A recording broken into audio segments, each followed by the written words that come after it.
ចង់បានប្រាក់ខែពី7,000ទៅ15,000គ្មានអ្វីពិបាកទេគ្រាន់តែរៀនភាសាចិនសោះបានប្រាក់ខែរាប់ពាន់នេះ不是开玩笑嘛មានអ្នកសួរខ្ញុំអញ្ចឹងណា No វាគឺជារឿងពិតបានអ្នកទាំងអស់គ្នាចង់ដឹងច្បាស់នោះអាច research ព័ត៌មានអ្នកទៅធ្វើការនៅប្រទេសសិង្ហបុរីបានតើប្រាក់ខែពួកគាត់ចន្លោះពីប៉ុន្មានទៅប៉ុន្មានហើយជំនាញអីខ្លះដែលអាចទទួលបានប្រាក់ខែខ្ពស់អញ្ចឹងត្រូវដឹងថាតើគោលបំណងដែលយើងរៀនគឺរៀនដើម្បីធ្វើអ្វីមិនមែនចេះតែឃើញគេរៀនដែរអត់ទេយើងត្រូវមានគោលដៅមួយថាយើងត្រូវរៀនដើម្បីអ្វី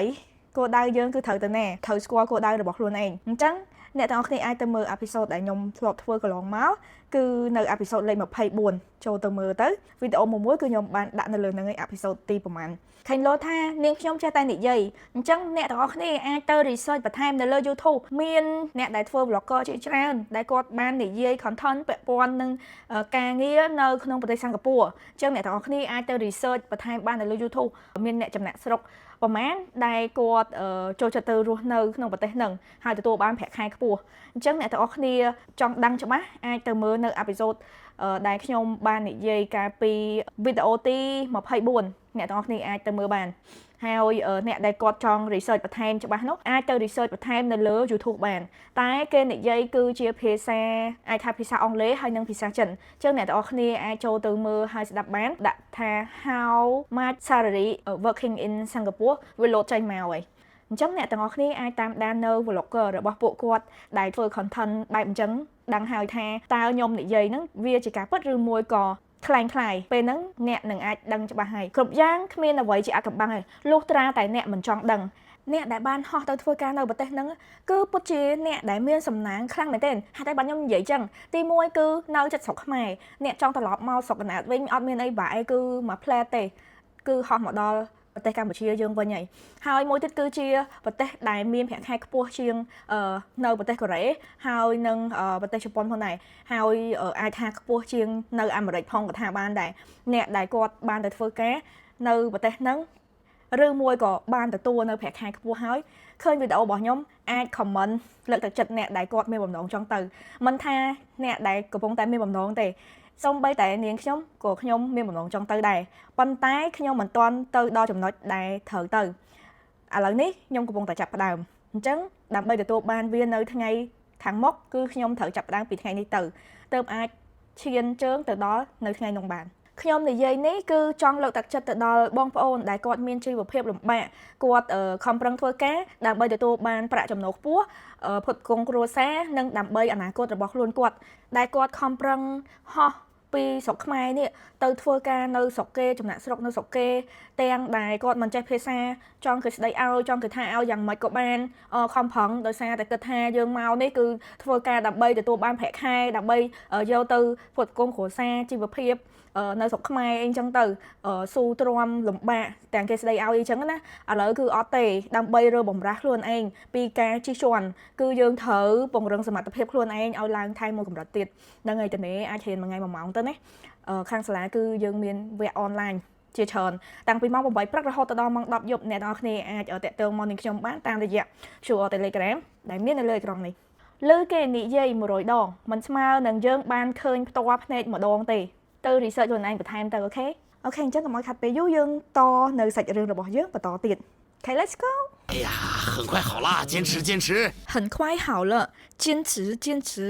រួចឥឡូវហើយអត់ធ្មត់បន្តិចទៅ这两头狗熊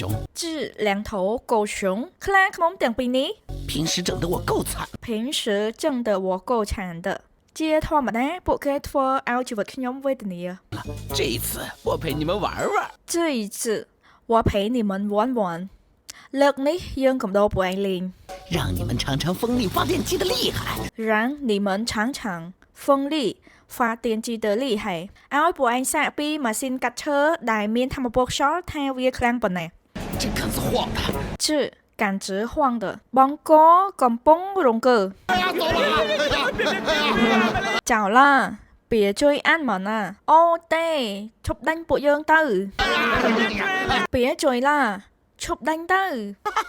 趁他们正忙赶紧干活赶紧干活ឆ្លៀតពេលពួកគេកំពុងរវល់ប្រញាប់ធ្វើការភ្លាម 我强哥有了新装备，វ៉ាឆាងក៏យល់លើស៊ីងជាងពេបងប្រុសឆាងខ្ញុំនេះមានសម្ភារៈថ្មីៗ 再也不怕你们啦！ ចៃយាពុផានីមិនឡា